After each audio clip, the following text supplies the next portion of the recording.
네, 2달 반, 어제 오늘 정치권의 일각에서 제시된 시간입니다. 이 안에 개헌을 할 수 있다는 주장이 나왔습니다.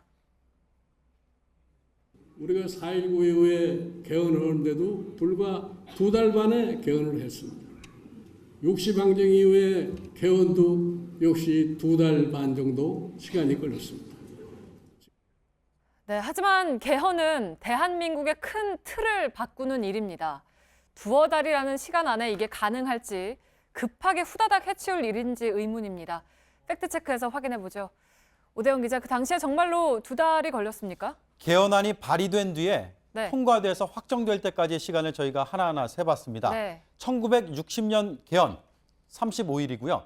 87년 41일 만에 이루어졌습니다. 그러니까 한 달에서 한 달 반 정도 걸린 셈이죠. 네, 35일, 41일이면 김종인 의원의 얘기가 맞는 겁니까? 네, 일단 그렇습니다. 네. 그리고 이뿐만 아니라 총 9차례의 개헌이 그동안 이루어졌습니다.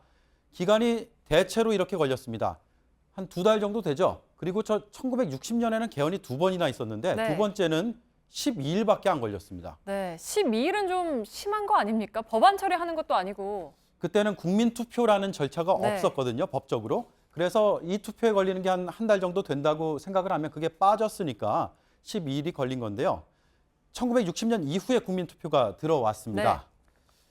그래서 1987년을 제가 예로 한번 들어서 절차를 다시 한번 설명을 드리겠습니다. 개헌을 하려면 발의가 돼야 되고 공고가 돼야 됩니다. 국회 표결하고 국민투표 거쳐서 공포를 해야 됩니다. 당시의 날짜가 이랬습니다.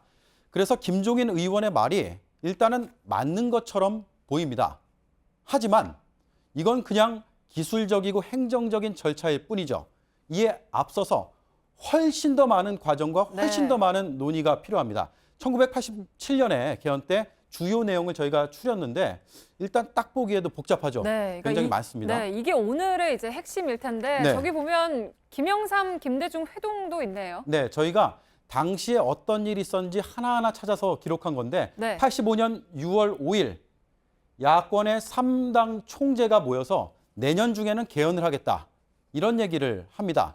그리고 1986년 1월 17일에 전두환 당시 대통령은 국론이 분열된다는 이유로 개헌 논의에 부정적인 입장을 밝혔습니다.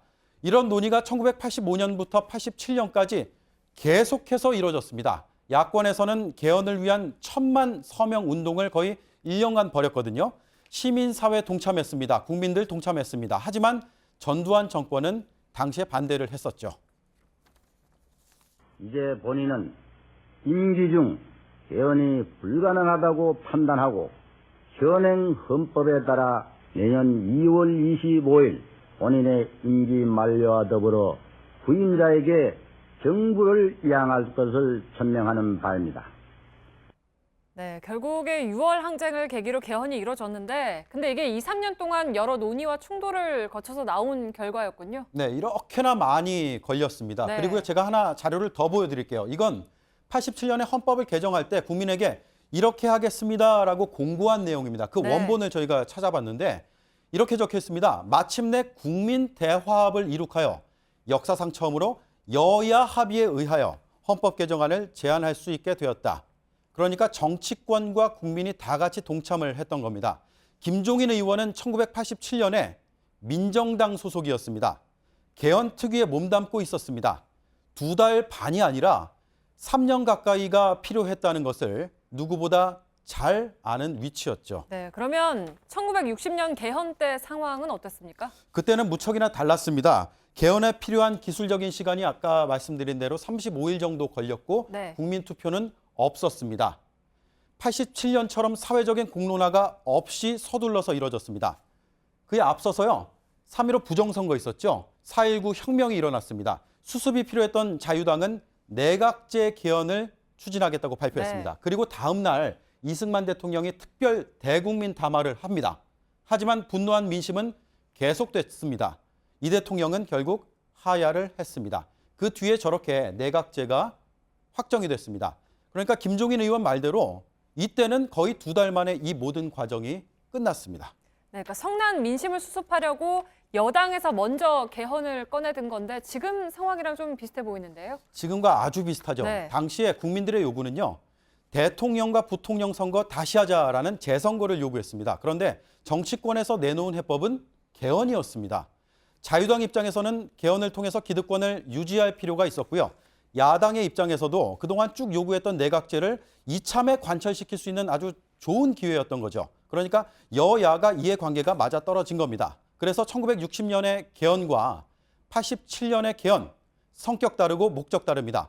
기간이 이렇게나 다릅니다. 네. 그런데 김종인 의원이 2달 반이라는 기간만으로 둘을 묶어서 지금 개헌을 할 수 있다라는 근거로 내놓는 것은 설득력이 상당히 떨어지는 거죠. 네, 그런데 지금 개헌론자들은 1987년 이후 30년 동안 논의가 쌓여와서 시작만 하면 금방 합의안을 낼 수 있다라는 거잖아요. 네, 그렇게 얘기하고 있는데요. 네. 그 역시도 좀 생각해 볼 부분이 있습니다. 누가 합의의 주체가 되느냐, 이게 중요한 문제인데 네. 이번 최순실 사태에서 우리가 결정적으로 확인했던 건 뭐냐면 헌법이라는 건 우리 삶에 녹아 있는 겁니다. 그러니까 이걸 시민사회, 국민이 다 적극적으로 동참해서 논의를 해야 된다는 겁니다. 더구나 이번처럼 각계각층에서 민의가 쭉 쏟아져 나올 경우에 개헌에 대한 생각은 굉장히 다를 수가 있습니다. 저희가 오늘 취재 과정에서 참고한 자료에 이런 문구가 있었습니다.